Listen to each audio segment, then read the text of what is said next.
네, 우리 4월 13일 월요일 아침입니다. 우리 신명기 다시 본문으로 돌아갑니다. 신명기 5장 1절부터 우리 11절까지 말씀입니다. 신명기 5장 1절부터 11절까지 말씀입니다.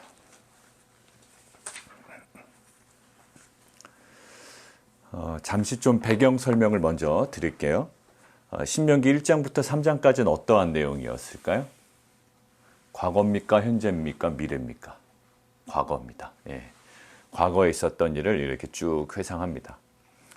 그리고 4장은 율법을, 그러니까 이러한 율법을 주신 어떤 목적에 관하여 설명을 하고 있어요. 약간 어떤 부분이 나왔죠? 예, 우상 만들지 말라라는 부분이 좀 반복해서 나왔습니다. 이미 봤죠? 근데 오늘도 사실 나와요. 근데 오늘 보십시오. 오늘 5장 1절에 보면 이스라엘아 라고 이렇게 부르는 장면이 나오죠. 그 호칭이 이제 오늘 포함해서 3번 나올 겁니다.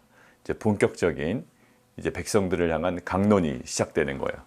강론이 시작이 될 때 기준되는 어떠한 말씀을 먼저 던져주시나요? 예, 우리가 흔히 이야기하는 10계명. 원래는 10계명이 아니에요. 10가지 말씀 뭐 이 정도 되는 겁니다. 10가지의 말씀이에요. 이것이 핵심이기 때문에 이것들을 먼저 던져주시고 그 다음에 모세를 통하여 다시 한번 강론을 해 나가십니다. 자, 오늘 그 출발점이에요. 이스라엘아 라고 부르시면서 다시 한번 모세를 통하여 말씀하십니다. 신명기 5장 1절부터 11절입니다. 여러분들 오늘 말씀을 보면 1절부터 5절까지가 서론 같죠. 왜 서론으로 느껴져요? 6절부터 10계명이 이제 진술이 되거든요. 내일 본문을 보면 살짝 한번 보시겠어요? 예, 정말 10계명의 그 내용들이 진행이 됩니다. 예, 안식일에 관한 내용도 나오고요. 부모 공경에 관한 내용도 나오고요. 살인, 간음, 도둑질하지 말라, 거짓 증거하지 말라. 10계명에 관한 내용이 나온다고요. 그 출발이 6절이라고 볼 수 있어요. 자, 그러면 1절부터 5절까지가 이제 어떤 그 서론에 관한 부분입니다. 이스라엘아 하고 부르시는 거죠. 자, 그런데 몇 가지만 한번 확인해 볼까요? 예, 규례와 법도에 관하여 지금 다시 한번 말씀하시는 거예요. 강론을 펼치십니다. 자, 첫 번째, 우리가 1절에 밑줄을 좀 그어놓으실까요? 듣고 그것을 배우며 지켜 행하라. 거기에. 전체적인 10계명을 말씀하시기 전에 10가지의 말씀을 전달해 주시기 전에 그 분명한 것을 하나 말씀하고 계십니다. 이것은 무엇이냐면 듣고 즐기기 위함이 아니라는 거예요. 우리가 좀 공부하고 우리가 좀 알아가고 듣고 즐기고 누리는 어떠한 지식이 아니라 이것들은 우리의 삶에서 지켜 행해야 하는 거예요. 법 공부 왜 할까요? 판사나 변호사나 검사 같은 경우에는 이것들을 사람들에게 적용시키기 위함이에요. 어떤 사례가 있으면, 사건이 있으면요. 근데 일반 사람들은 법을 알려는 이유가 뭘까요? 야, 법의 가치를 막 느끼기 위해서. 그렇지 않아요. 법을 준수하기 위해서예요. 왜 어떠한 일이 벌어지면 이 모든 일을 어떤 새로운 법률이 제정이 되면 왜 자꾸 법 공부를 할까요? 만약에 이런 일이 있습니다. 어떤 트럼프 대통령이 어떤 행정명령을 딱 이렇게 오픈을 한 거예요. 거기에 관한 어떤 시행세칙이나 이런 것들이 쫙 발표가 될 겁니다. 왜 우리가 그걸 볼까요? 예, 그거에 맞춰서 뭐 접수도 하고요. 예, 신청도 하고 이러려고 그래요. 그러니까 오늘 마찬가지. 이것들은 우리가 알고 그냥 전달하고 교육시키기 위함이 아니라 어떤 거다? 예, 순종하기 위함이다. 거기가 듣다라는 히브리어가 있죠. 예, 듣다라는 히브리어가 그 원래 의미가요. 순종하다라는 의미가 굉장히 강해요. 한국말도 마찬가지입니다. 야, 너 아빠 말 좀 들어라고 하는 건 뭐죠? 그냥 영어로 히어링 하라는 얘기가 아니에요. 오베이 하라는 거예요. 한국말도 그래요. 잘 들어라라고 할 때는 오베이 하라는 거예요. 히브리어도 마찬가지예요. 오늘 지금 들어라라고 하는 것은 순종하기 위함이다. 자, 두 번째 뭐냐면 2절에 있습니다. 우리 하나님 여호와께서 세우신 거다라는 거예요. 우리 인간들이 고안한 것이 아닙니다. 우리가 하나님을 잘 섬기려면 이런 것들이 좀 필요하지 않을까. 인간이 스스로 고안한 어떤 법률이나 말씀이 아니에요. 이게 좋겠어 라고 인간이 계획한 것이 아니라는 거예요. 이것은 하나님께서 직접 고안하신 거고요. 5절. 하나님께서 모세를 통하여 전해주신 거예요. 하나님께서 직접 고안하시고 하나님께서 직접 이스라엘 민족에게 주신 거예요. 딱 맞는 거예요. 이스라엘 백성에게 아주 잘 맞는 옷을 주신 거라고요. 입어야 하는 옷을 주신 거라고요.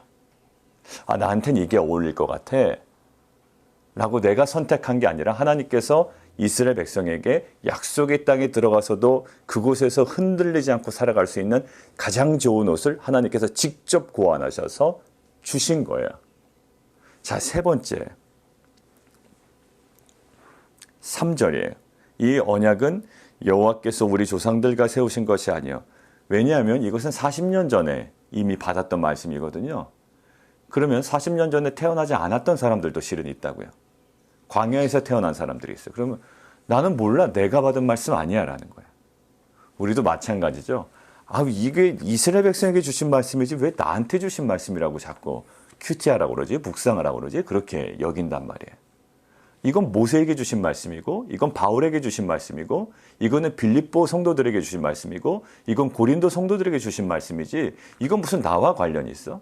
이것은 히스기야에게 주신 말씀이고, 이건 요시야에게 주신 말씀이지, 이게 무슨 나와 관련이 있어? 그런데 하나님께서 오늘 이 시간 우리에게 바로 말씀하시는 거예요. 3절. 이 언약은 여호와께서 조상들과 세우신 것이 아니요. 그들에게 실은 말씀하셨습니다. 그러나 오늘 여기 살아있는 우리, 오늘 여기 새벽 예배에 참여하고 있는 우리, 곧 우리와 세우신 언약이라는 거예요. 이 세 가지가 중요합니다. 하나는 뭐라고요? 이 말씀은 목적이보다 듣고 향유하기 위한 것이 아니라 순종하고 지키기 위함이고, 두 번째, 이거는 우리에게 인간이 스스로 고안한 것이 아니에요. 인간이 계획한 것이 아니고 하나님이 계획하시고 하나님께서 직접 주신 거라고요. 하나님께서 직접 주신 거. 세 번째 뭘까요? 과거에 있었던 것이 아니라 나와 상관이 있는 거예요. 이미 그 사람들은 죽었어요. 그러나 그에게 하셨던 말씀은 새롭게 나와 맺어진 또한 새로운 언약이요, 새로운 약속의 말씀이 될 수 있다는 겁니다. 여러분들, 이것이 나와 상관이 없다고 여길 때는 여러분들 강한 연결, 유대관계가 생기질 않아요. 근데 오늘 하나님께서 말씀하시는 거예요. 오늘 묵상하는 이 말씀, 오늘 성경 공부를 통하여 또한 우리가 함께 나눌 그 모든 것들은 누구와? 지금 숨붙어 있는, 살아있는 나와, 지금 상황적으로 어려워서 끙끙 앓고 지금 시름에 있는 나와 상관 있는 말씀이에요. 이 말씀이 우리의 삶 가운데 들어오면 이 말씀이 그들에게 능력이 되었던 것처럼 오늘 우리에게도 놀라운 능력이 될 줄 믿습니다.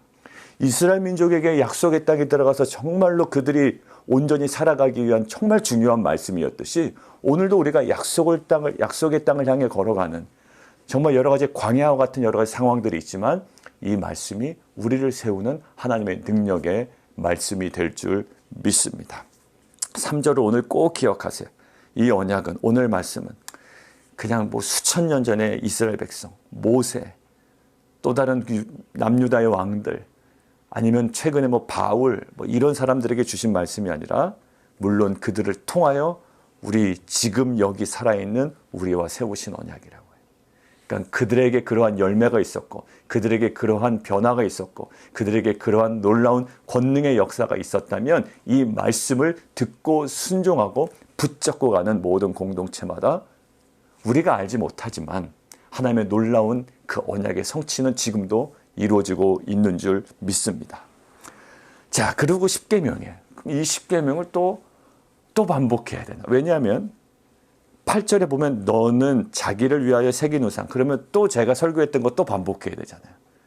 우상 숭배의 핵심은 자기를 위하여, 자기를 위하여. 두 번째 뭐죠? 새긴 우상, 하나님을 규정화하는 것.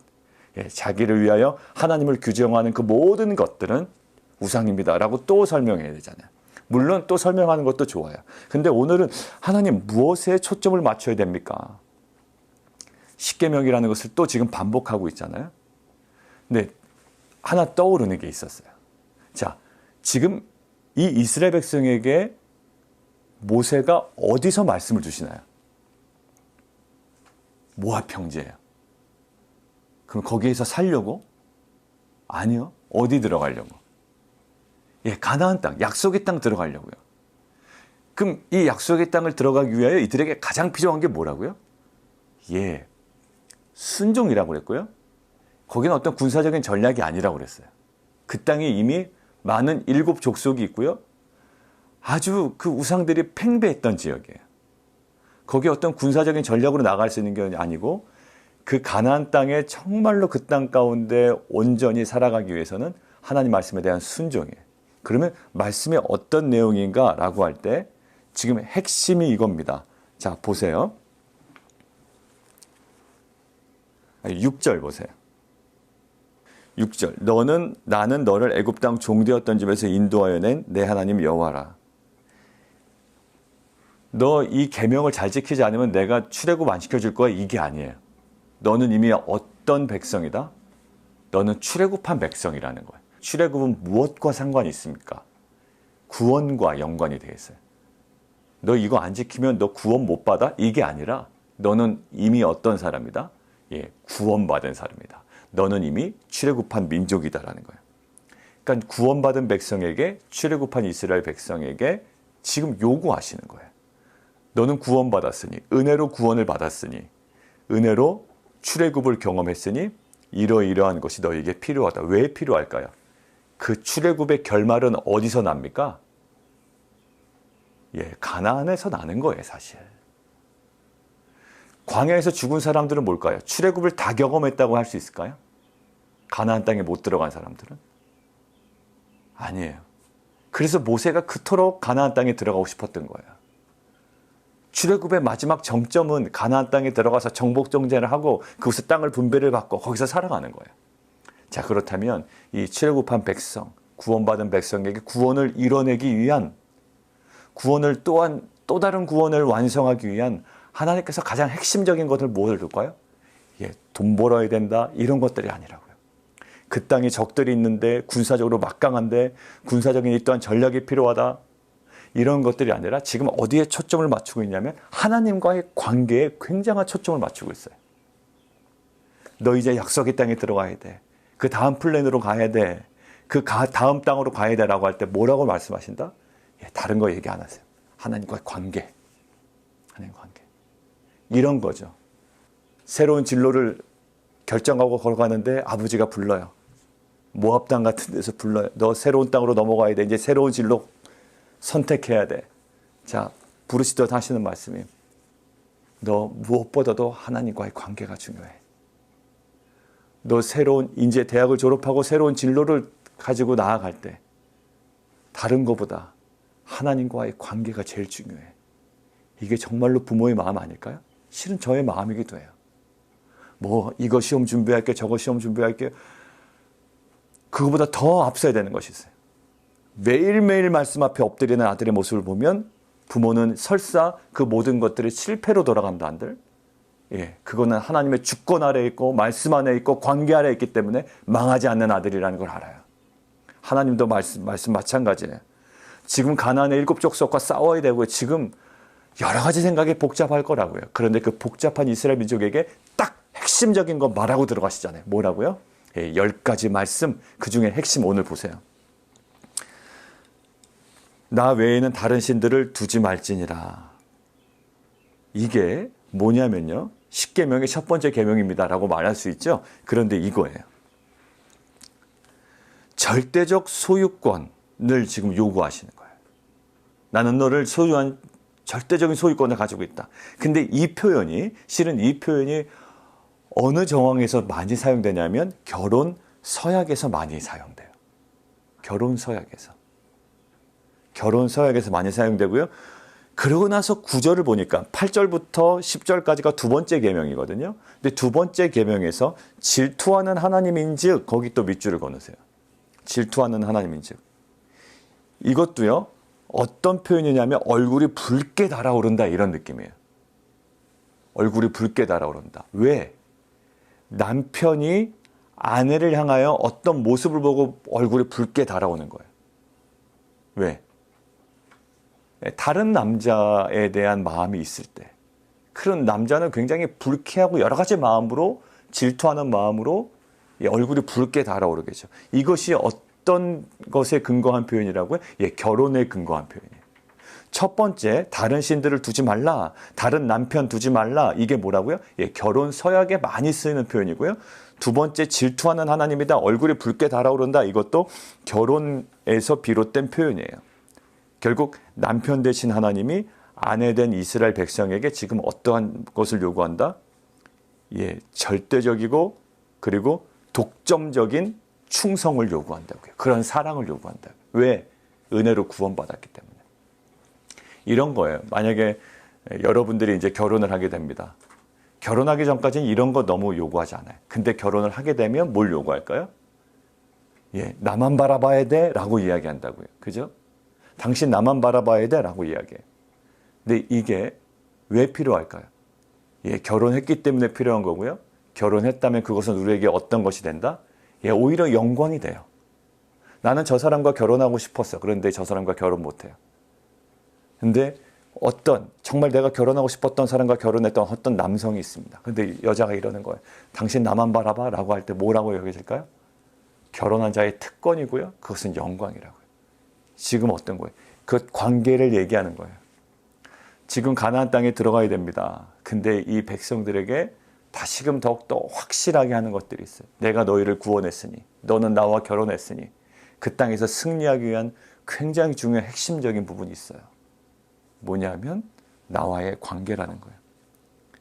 하나님이 너를 향한 절대적인 주권을 갖고 계시고, 하나님이 너의 사업을 향한 절대적인 주권을 갖고 계시고, 하나님이 너의 미래를 향한 절대적인 주권을 갖고 계신 분이야.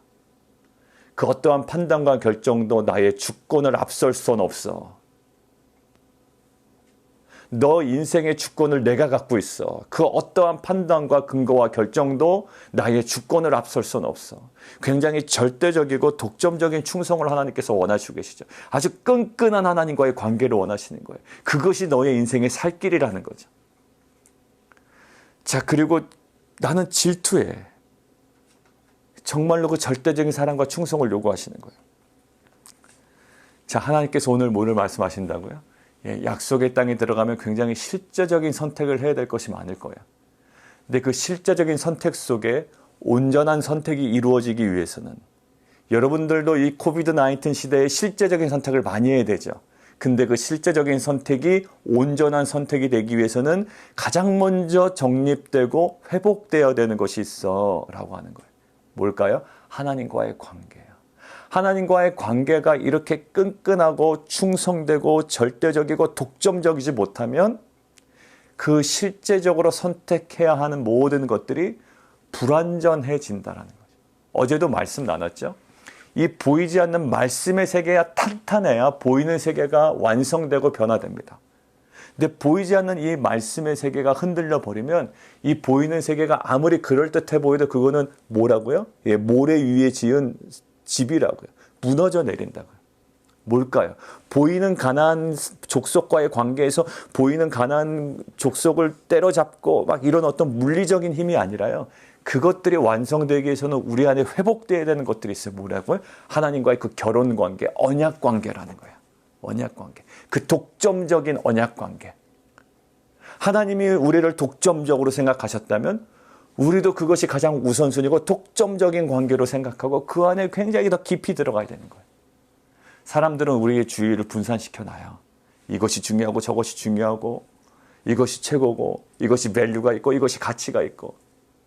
그러나 오늘 우리 민수기를 통하여 지금 약속의 땅에 바로 들어가기 직전에 있는 사람들 아닙니까? 그 사람들에게 전쟁 방법 알려주지 않았다고요. 너희가 힘써서 애쓰고 붙어 있어야 되는 그 독점적인 관계, 그 배타적인 관계, 그 충성과 사랑의 관계, 뭐라고요? 그 하나님과의 관계예요.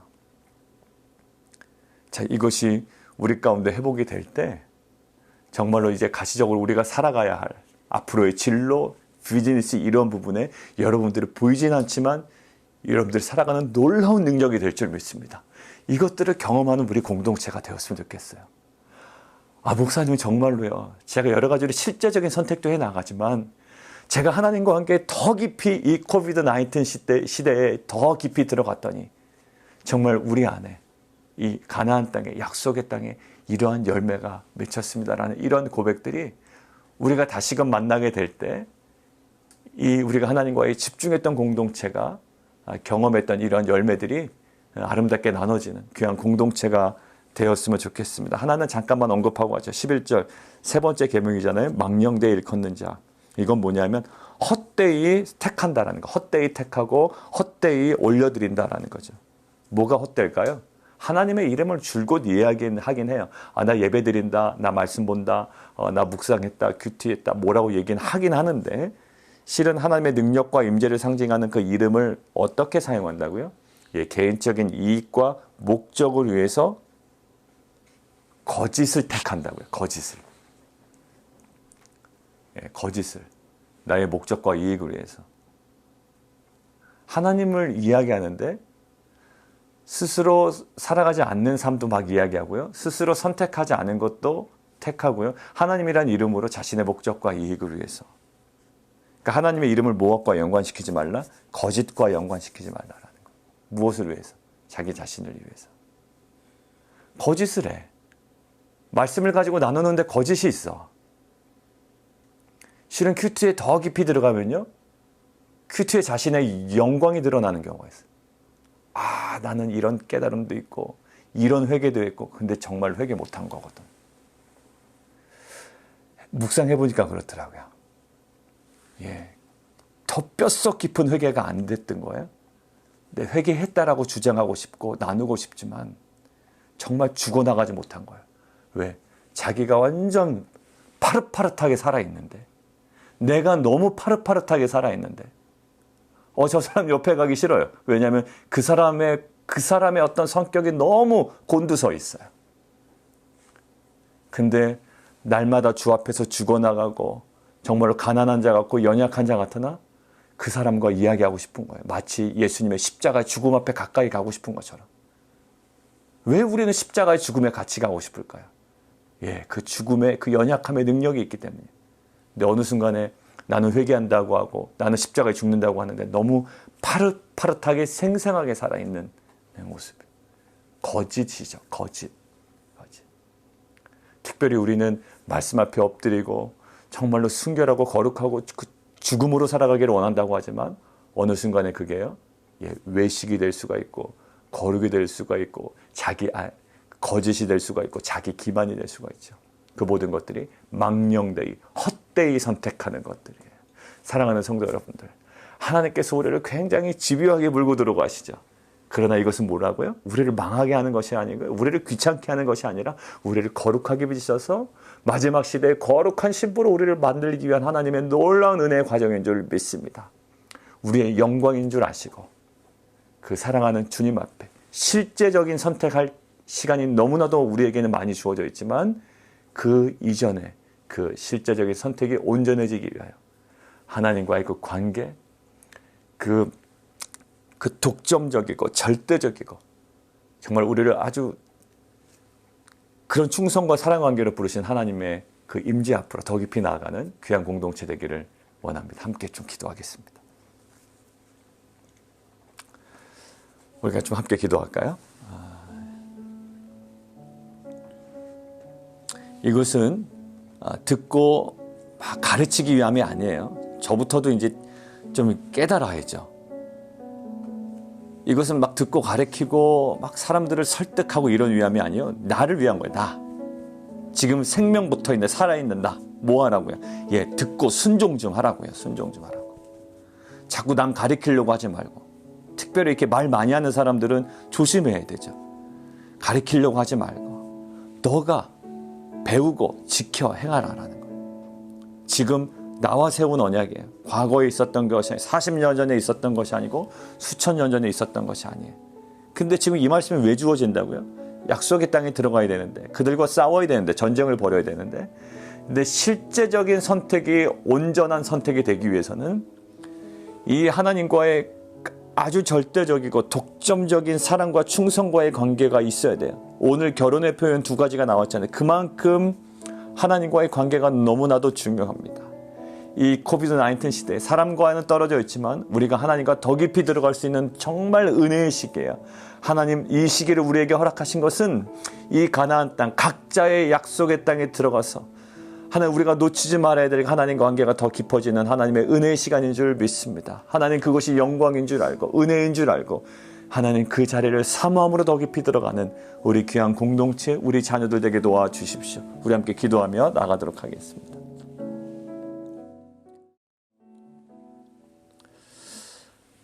살아계신 하나님, 우리 안에 많은 깨달음이 있고 또 많은 지식들이 쌓여갑니다. 그러나 이것들은 우리가 살아가기 위한, 우리가 순종하기 위한 하나님의 말씀임을 믿습니다. 말을 전하기 전에 하나님 우리가 먼저 순종할 수 있는 공동체 될 수 있도록 인도해 주십시오. 설교하기 전에 내가 먼저 그 하나님의 말씀 앞에 온전히 순종하고 지켜나가며 또 말씀 앞에 죽어나가는 그러한 순종이 있게 하여 주시옵소서. 하나님 우리 안에 많은 실제적인 선택을 해야 되는 너무나도 힘든 코비드-19의 시대를 살아가고 있습니다. 그 실제적인 선택이 우리 안에 온전한 것이 되기 위하여 하나님께서 말씀하십니다. 나와의 관계를 다시 한번 점검하고 그 하나님과의 관계 속으로 더 깊이 들어가기를 원하십니다. 절대적이고 독점적인 그 관계, 그 결혼 관계에서나 나올 법한 이러한 두 가지의 메시지를 통하여 우리 안에 약속의 땅에 들어가기 전에, 우리의 진로를 정하기 전에, 우리의 비즈니스의 모든 것들을 계획하기 전에 하나님과의 관계 속으로 더 깊이 들어가기를 원하시는 하나님. 하나님 우리가 이제 보이지 않는 말씀의 세계가 얼마나 중요한지를 우리가 계속 깨닫고 또 말씀하신 것에 대해 반응하기를 원합니다.